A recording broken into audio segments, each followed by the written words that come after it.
Hello everyone and superb human beings, welcome to the show. Ask Giri, the Physio Show, Season 2, Episode 7. Today we're going to talk about or discuss about burnouts. How to bust your burnouts. It's a real thing, isn't it? Especially in this pandemic era, from the last year to now, we are all like burning out in all ends due to various reasons. We're going to talk what is a burnout, what can we do about it, is there anything in our control we can do to change it. So, burnout, until last year, we just thought it's just like a slang word or it's a word we use in the vocabulary. But World Health Organizations came out and they say burnout is a syndrome resulting from a chronic workplace stress. They actually came out and said that. So, it's not even actually a clinical diagnosis, but it's something real, what we have to work on. For human beings, is a burnout can really happen? It can happen to a light bulb or an engine or a fire which can burn out, but can we? Or do we have the ability to come back and regenerate? We are very self-healing and regenerating systems, right? We call it negentropy. So, under the pressure sometimes we respond really good by learning and adapting and growing with greater resilience. That's exactly what we have shown ourselves from last March when the COVID hit us hard. So many things have changed. The shutdowns, the job losses, the burnout with the healthcare professionals and all the first-line healthcare workers and other first-line workers, right? How did we come across this 1 year, almost 1 year past now? How resilient are we? We did very good, I think, given the situation, how everything is going in this world and what has been thrown on us. We did very good job and kudos to you guys. Give yourself a pat for being such adaptive and resilient and without burning out completely. Yes, at times we did feel that, but we came across that because of our resiliency. And our recent study is showing about 77.3% of experience post-traumatic growth after severe traumatic events. Can we call this COVID as one of the traumatic events? I would say so. But how we came across that matters. I'm going to show you this slide here. This is a very important slide for you guys to understand the states. We call it polyvagal theory, right? You have your autonomic nervous system in your body which regulates everything, and you have your sympathetic system and the parasympathetic system, right? Parasympathetic system has two zones. It's called the ventral vagal and the dorsal vagal system. Ventral vagal system is fantastic. That's where you want to be. That's a place is about social engagement. That's the place where you'll be joyous, you'll be grounded, you'll be mindful, you'll be enjoying. That's the place you want to be. So that's, everybody want to be there. That's a ventral vagus status. Sometimes our sympathetic system can shut that down and push us to the other stage of parasympathetic, which is called the dorsal vagus, where you will have dissociated, depressed, you're numb, you're not motivated to do anything, you're helpless, you feel hopeless. That is a state we can be pushed into. So you have to ask yourself, every day we can be moving from one state to the another, depends on the situation and environment and depends on the people who you are with or the situation you are in, right? So you can check, okay, where I am today or at this present, where I am. Am I in the ventral vagus state where I am calm, collected and composed and grounded? I'm working on my whys, or I'm in dorsal vagus where I feel hopeless and helpless. There is another stage when the sympathetic system really activates. That's your flight or fight stage. We all know that very well, right? It's very panic, fear, anxiety, and worry and concern. So those things, we can be there too. So where are we right now? And we have the switch to turn from here to here. So that's something I want you guys to understand, the stages or the different zones. So here you can see in the polyvagal theory, the sympathetic, how you feel, dorsal vagus, how you feel, and ventral vagus, how you feel. The same thing what we discussed in the previous slide. You can be in the dorsal vagus, and then you can go sympathetic, or you can go to ventral vagal, or without sympathetic, you can jump into the ventral vagus too. These states of minds, the situation changes how we feel in our body too. What happens to our body? What happens to our brain? What happens to our autonomic nervous system when we feel that burnout, right? Because usually the human beings want to be in the calm and collected stage, very playful and effective and come with full charge and do the best we can do in our life. But sometimes when that's the stage your ventral system is very active, then we feel very, very safe, and we feel very trust each other, and we can engage in a lot of activities which we love to. To have this experience through childhood is a very key factor. That's why sometimes when we work with our kids or when we play with our kids, we make sure that we maintain them in the ventral vagus state too. That's good for their growth and for their mindset as well. We can't constantly pushing them to do something and always in the flight or fight mode. The video games especially, sometimes it can switch the kids from the ventral vagal system either to the dorsal vagus or sometimes even a sympathetic, because it's always like, the fighting or shooting or crashing or something like that. Your autonomic nerve system, how it plays, it changes. So it's our responsibility to make sure our kids also are maintained in that status so that they can take informed decisions and they can involve in the community better. So when you get exposed or when you prolonged exposure of a threat or pressure, what happens? You lose that state. Body pushes from the ventral vagus state, the sympathetic system shuts that down. Okay, this is not the decision you make it. Your autonomic nerve system decides automatically and then shift you to the dorsal vagus response, where you feel that feeling of anxiety and anger, right? I've dealt with a lot of psychologists and also psychiatrists. It kind of blends in your anxiety, your depression, your burnout, kind of blends in a little bit. It's a kind of a cycle, like you can be really, overworked and you try to achieve more and you're very anxious that you have to do so many things, and then you pushed into a little bit of depression when you can't get everything down. Then you try to work harder to get it accomplished. Then because you start working harder, you go into the burnout mode. It's kind of a cycle. And sometimes if you're caught in the cycle, it's hard to come out. And we have to take a deliberate attempt to break that cycle and come out of that cycle of anxiety, burnout, depression, that cycle there. So just a small slide here for you to understand how extensive is the autonomic nervous system in our body. Okay, we all know we have the brain, we have the spinal cord, right? But there is so many nerves coming out of your spinal cord out there. Even some of the nerves, cranial nerves, also have the autonomy component, right? Especially one main thing is the vagus nerve, right? We'll talk about in the next slide on the vagus nerve. So you see this autonomic nervous system, you see in the picture, it controls everything, right? From your eyes to the brain, all the way to the guts to your genital organs sometimes, right? And it's a quite extensive network. And then it's divided into sympathetic and parasympathetic. So your flight or fight, ventral vagus or dorsal vagus. Once you understand this concept, you know where you're at and how you can help yourself to shift from here to here. It's all in your control, right? Vagus nerve. This picture is from the Netter. He's one of the great artists in all our anatomy books. We grew up with these pictures studying our anatomy and physiology. It is a beautiful picture here, quite extensive.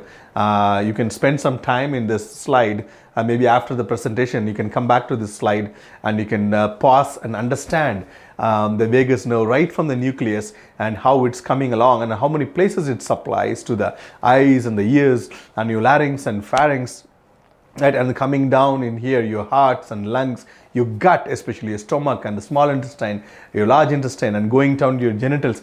It controls everything. It has an effect on everything, right? We also have vagus nerve as both afferents and efferents. That means about 20% of the nerve takes information from all the peripheral body to the brain, and 80% the information comes from the brain to the spinal cord to the other parts of the body.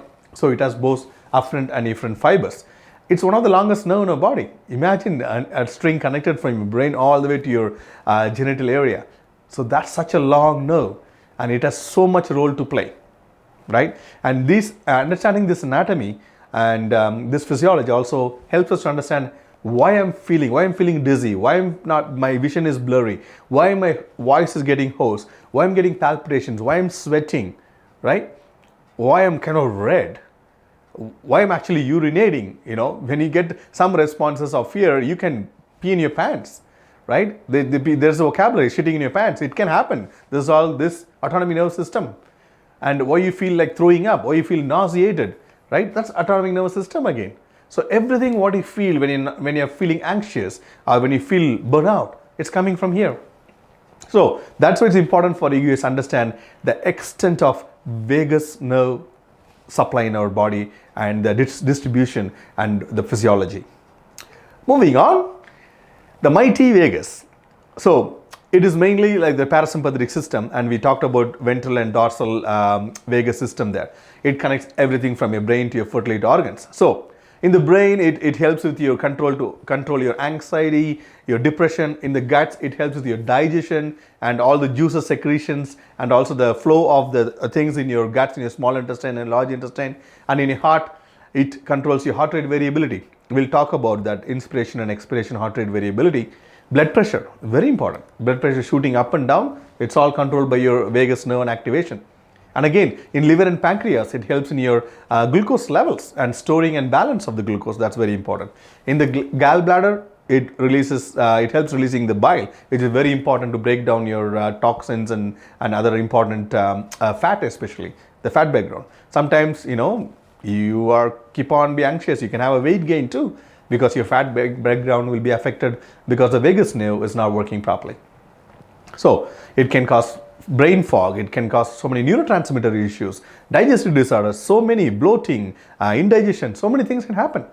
So that's the mighty vagus for you, right? So now another important thing is, what is a vagal tone, right? The tone of the vagus nerve is very, very important to activate the parasympathetic nervous system, like the ventral and dorsal vagus situation. So vagal tone is easy to measure. It takes only a minute or so to measure your vagal tone. Let's go ahead and measure your vagal tone. We'll just see how your vagal tone is. So what you do is, maybe if you have full sleeves like me, you pull it up, and then I want you to put a couple of fingers on your pulse. You know where to feel the pulse, kind of inside here. Just 2 fingers there, right? And just first close your eyes if you can't predict properly, and see if you can feel your pulse along that area. Okay, because your heart rate and breathing rate, it kind of goes along each other. Okay, now, so close your eyes if you want. Take your breath in through your nose and see how the pulse is going. Okay, and then leave it out through your nose. Exhale and see how the pulse is. What you will notice there is, when you take your breath in, which is inspiration, the pulse rate increases, which is your breathing rate, right? That's your heart rate. And then when you exhale, the heart rate reduces, right? So the bigger difference between the inhalation heart rate and the exhalation heart rate or expiration heart rate is the higher your vagal tone. The more the difference between these heart rates, the more the vagal tone is. That's the higher the vagal tone. So higher vagal tone is good for you. Higher vagal tone means your body can relax faster after stress. So we all will love to have higher vagal tone, not the low vagal tone. So you check your vagal tone right now. I'll give you another few seconds and see where you're at. If you can't get it right first time, try again. Close your eyes. Check your pulse, which is your heart rate. When you take your breath in, it should be a little bit more. You can count how much. And then when you take your breath out, it will be down. Heart rate will be low. So how much difference it is? For example, you can go for like 20 seconds. Okay, 20 seconds count the inspiration heart rate, and then 20 seconds counts the expiration heart rate. Even 10 seconds or 5 seconds, and see what is the difference. The higher the difference, it's better. The bigger the difference, the higher the tone. And you need the high vagal tone. So what are the characteristic features of these vagal tones? A good vagal tone and the poor vagal tone. You can see, if you have a good, which is a higher vagal tone, you can respond quicker to any kind of stress. You can faster and better. And you can also return faster if you're stressed, come back to the normal state. It's totally opposite when you have a low vagal tone. So high vagal tone again, it's make your body better regulating your blood sugar, your blood pressure, and also it reduces that likelihood of having your diabetes, stroke, and all the cardiovascular diseases. It also associated with a better mood, very less anxiety or anxiousness, and your stress resilience also increases so much. So, and also closeness. Your higher vagal tone, it brings more closeness to your friends and family. What happens in the low vagal tone, which we don't want to have, it can associate with a lot of cardiovascular conditions, your stroke, your chronic fatigue syndromes, even the cognitive impairments it can have, right? And also inflammatory and autoimmune disorders. Low vagal tone equal to inflammation. It creates a lot of inflammatory responses. Autoimmune diseases like rheumatoid arthritis, inflammatory bowel diseases, and endometriosis, and other things, lupus. All those things can happen when you have continuous in the low vagal tone area. So it lowers your ability of your nerves to perform its functions, right? Then you feel lethargic. So you don't want to be in that tone. So the polyvagal theory, which is the ventral vagal, dorsal vagal, sympathetic, this is the whole thing, the picture I showed you in the graph, remember? The whole thing, the polyvagal theory, is being followed quite a bit with a lot of therapists, especially psychologists and psychiatrists follow this quite a bit and advise people what kind of vagal tone they are in, how to change. We're going to talk about the steps how to change your vagal tone as well, right? So that's very, very important to have the points I put in here, like, why the polyvagal theory is important, right? It can predict what's happening in your body. It can develop that skillful state shift to move into the direction you want to go. Okay, and if you are in the bad environment, it can help you to bring it to your right environment. So all these things can happen by polyvagal theory, using polyvagal theory. So a small graph here to see if you're kind of in that frozen mode because of the fear, and how from that mode you can come to the performance mode by doing certain things, by activating certain switches, sympathetic switches, and being empathetic and being like, some of the good qualities you can develop, and to come from the freezing stage all the way to the performance stage. Okay, that's where the polyvagal theory comes in. So what are the 8 ways to activate your vagus nerve and increase tone and reduce your burnout and anxiety? So that's the most important thing. We're going to quickly go through that, and then you'll have some tips in your hands to bust your burnouts and to reduce your anxiety and kind of go into that, be in that ventral vagus state most of the time in your day, right? First, number 1 is meditation. And it has got higher regards now in the Western, Northern America setup there. A lot of people are getting into that headspace. That app is getting very popular. Maybe I think it has like 600,000 or 6 million downloads of that app. A lot of people are using it. It's a really great habit to calm down. Calm down your mind and have some space in your mind without a lot of distractions. In this cell phone world, distraction addiction is the number 1 problem. Right? Especially those notifications. God, I don't know how people can handle that ting, ting, ting all the time. The notifications, like, please keep your notifications to the minimal to avoid the distraction addiction. Okay, that reduces your capacity to perform, and your capacity is very important. We all have a limited capacity in our body and mind in a given day. Same like your cell phone battery percentage, right? 100% in the morning, that's exactly how much you have. And you also deplete that capacity as you do things. So you have to choose and do things, what's important, what's meaningful, the reasons for the whys, and without the distraction addiction. That's a whole different topic. We can talk about this later, to how to improve your capacity and what is capacity elasticity and how to handle that. So meditation, try it. It's not very difficult. There's so many different types of meditation. Meditation is not religious. It's anybody who has brain should be able to meditate. It's a very important thing to get that thing going. You can do 5 minutes meditation to 2 hours meditation or days of meditation. It's up to what you want. You can fit into your schedule, and there are different types. You can explore that and take help also from others. Massage, autonomic nerve system, especially vagal nerves, has a lot of points in the feet actually. The reflexologist can work on this, and even put your foot across and work on those points. A gentle massage in that area can work on to calm down your vagus system as well. And also here in the neck area, we have to be very gentle where the carotid, where you feel for pulse, the carotid area, just very gentle massages in that area can be very helpful. Don't go very tough on it. Don't take any of your massage equipments there, any kind of instrument assisted soft tissue mobilization techniques, not here too much. It should be very, very gentle. Otherwise you can create other troubles in that area. So that's really helpful. Singing and chanting. Singing is really helpful. Remember that vagus nerve picture I showed you? Vagus nerve also supplies your larynx and pharynx. Even though we have another cranial nerve, especially for the pharynx, your glossopharyngeal nerve, vagus nerve also supplies a branch to that, it connects to the glossopharyngeal nerve. So singing, activating the vocal cords, activating the larynx and pharynx, really, really important to work and calm down that vagus nerve. Whether you sing in the church or in the bathroom, doesn't matter. Singing and chanting is very, very, very helpful to calm down the vagus. So don't be afraid to sing. Okay, maybe they may not entertain very well at the workplace, but if you're working from home, who's stopping you from singing unless you're on the Zoom call, right? Go ahead, sing whatever you want and chant any kind of mantra you have, or hum your song, a favorite song. It's all good. Even like, chanting a single syllable, especially that syllable Om, a lot of meditation practitioners use, right? Just that vibration really gets in the throat and stimulates the vagus nerve very well, right? These are some of the tips you can use to reduce your anxiety and also to refresh from the burnout. Cold. That's why they say in a lot of studies, in the morning you have to wash your face with cold water. They always say that the cold really helps to kind of turn down your sympathetic system and kind of activates your parasympathetic system.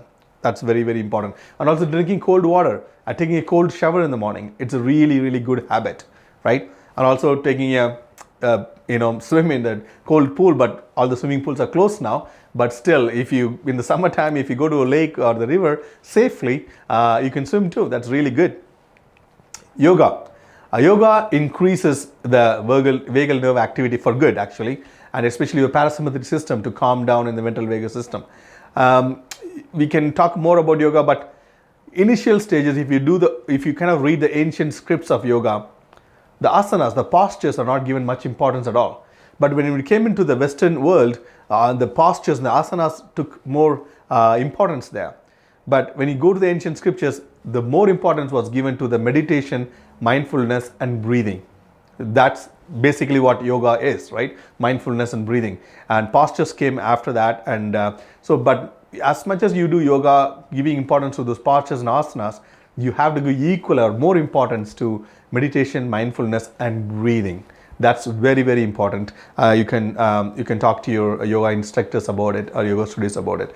And it has proven that it improves your thalamic GABA levels, which increases the mood and decrease anxiety. Breathing techniques. This is the only one switch you have to can take you out of that anxious state to a calm down state. If you use it in the therapeutic environment quite a bit, even I have patients, we work in the parallel bars, they get quite anxious if they kind of buckle or something like that, and we just follow these techniques to calm them down. Immediately the tone changes. Breathing changes your tone. Not only the vagal tone, but also your muscle tone as well. Deep breathing, very important. Every time we assess the patient, we always find, especially in this now, we are seeing a lot of post-COVID patients also with a lot of breathing difficulties, heavy chest breathing, heavy accessory muscle breathing, diaphragm is sleeping. The only muscle we have here, diaphragm, which is a big dome for breathing, is not being utilized properly.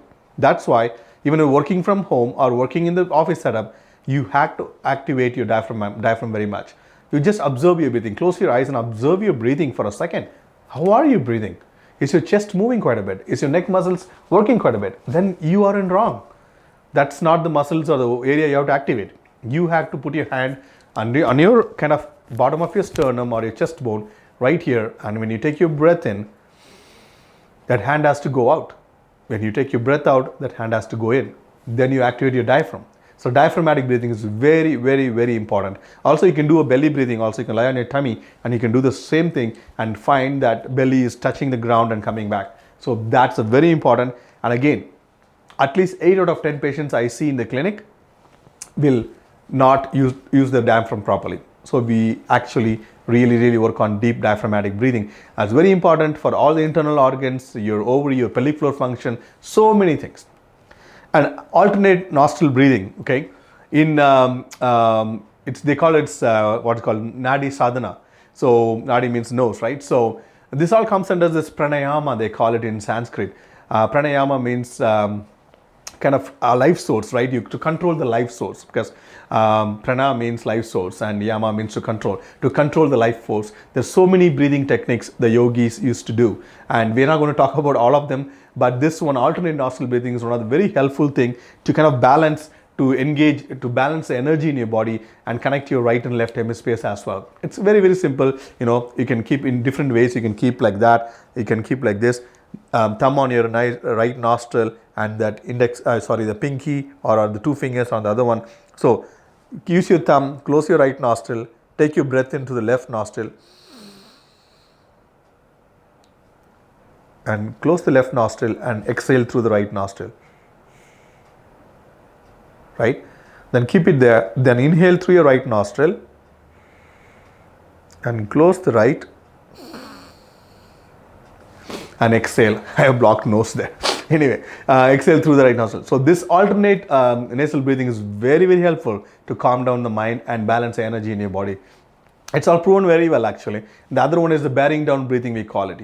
Take your breath in, then close your vocal cords and glottis, and then try to increase the pressure on your abdomen as if you're kind of sitting in the toilet, and then hold it for a few seconds and then let it go. So that's another type of when you're pushing down on that, you really activate your abdominal muscles and your vagus nerve, right? This is very important. Just the 3 techniques I told you here, but there is a lot of other breathing techniques. We can talk about it later, but at least 1 or 2 breathing techniques you can follow.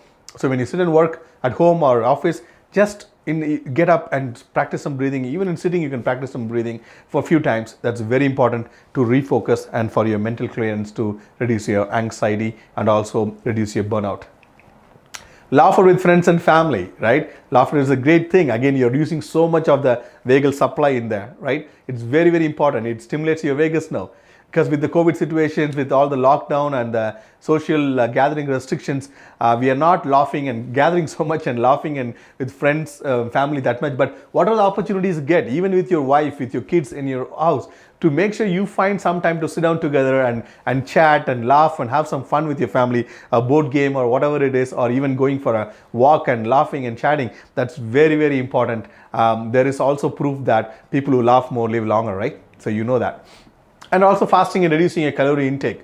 Therapeutically, intermittent fasting is really good. You can talk to your nutritionist, your doctor about what is right for you. Reduce your calorie intake and also try to reduce, eat in a specific time frame, whatever works for your body type. And please take advice from your physician and your nutritionist so that you can follow some of this to kind of help you with that vagal nerve stimulation. And coming to fixed and growth mindset, burnout, yes, it's happening. It's a real thing. It's happening. How can we do it? Changing from our fixed mindset to the growth mindset. Yes, there is stress. There's a research showing that stress is not a bad thing. Everybody needs stress to work well. But when you stress about stress, it's a bad thing. When you think that stress is causing me this trouble, that trouble, headaches and vomiting, then that's a problem, right? So yes, you have to work harder sometimes, manage your time properly, know your capacity, work within your capacities, feel free to say no to things which you can't take. We are in the habit of, we want to fill our schedule from morning to evening, every half an hour. Okay, what I'm doing here. Oh, there's an empty schedule here. I can put a meeting there and I can go do this thing here. Yes, that's what we are. Even I'm to blame for that too. I'm also learning how to use my capacity in the right way, right? Having a heavy caseload and the paperwork, a lot of indirect patient care, direct patient care, talking to lawyers, talking to doctors, talking to case managers, right? And then talking to a team, managing other staffs, other clinics, and working on the episodes, the content creations, and also working on my book. So much on the plate, and the family, kids, right? And then education. So many on the plate. So we only have limited capacity. So how to maximize, use that, right? That's very important. And so we have to shift from that fixed mindset to growth mindset and able to use our capacity really well, especially the healthcare workers in this pandemic field. We are all just overworked. Usually I take at least 3 or 4 vacations in a year. From the last January to now, that's almost 12 to plus 3, 15, 16 months. I haven't taken a single day off, right? Even some of the weekends we are busy working on something. So I'm waiting for the vaccines to come out soon and restrictions to relax faster to get out and have some break. And also make sure whatever I can in the weekends, try to get out into the local places here to kind of have some kind of refreshment or replenishment to kind of recharge myself and come back and go ahead from Monday. Because we start with the full bucket, at the end of the day our bucket is empty, right? We all have to do something to refill that bucket, to recharge ourselves. Otherwise it will be too much depletion. So what are you doing to fill in your bucket again? Ask yourself and create some space for you to work on those things. It can be going for a walk or exercises or having fun with your family and not friends much now, at least family, right? That's very, very, very important. So if you want to learn more about the polyvagal theory, the vagal responses, there is a lot of fantastic books out there. I've listed 4 of them here. You can buy it from Amazon, and there is no connection between me and those books, but I just want you to educate yourself more, empower yourself more, understand your body better and your autonomic nervous system better, your vagal nerve better, and then see how you can help yourself. right? Instead of going the other route of being very anxious, going into the depression, caught into the cycle, and then going to your doctor, then you go into antidepressants, kind of play with your neurohormones quite a bit. That doesn't work. Higher doses, that doesn't work. Then go into the panic attack, and then go refer to psychiatrists and more psychedelics, and you just don't want to go into that area. Once you get caught in there, it's very hard to come back. You know how many of my patients are on antidepressants? Can you believe it? How many people are burnt out? Can you believe it? We can do so many things to change those things. It's in our hands, within our power. We just have to restructure. We just have to understand the anatomy and physiology of our body, our capacity, and restructure and realign. Put down your priorities. Take down what we don't have to do. What is not within our capacity, remove that. Just work within that. That is the only advice I can give you to bust your burnout, right? And recharge and re-engage and reinvent. So those are the things I want you guys to engage in. Anyway, I hope this was helpful for you guys, and I have, with lots of love, and keep on moving, keep on healing, get connected to the nature and the earth, get on the floor. Don't always sit on the chair, just get on the floor, roll, play with your kids on the floor. And the closer you are to the floor, the better you move and you breathe. Don't forget that, because we all spend a lot of time on the floor when we're growing up, and once we grown up, we never go back to the floor, and that's the biggest mistake. So yeah, keep rolling, crawling, chanting, singing, smiling, and breathing. Until the next episode, I'll see you later. Bye. If you like this, please subscribe and share it with your friends and family, and take care. Love you all. Bye, humans.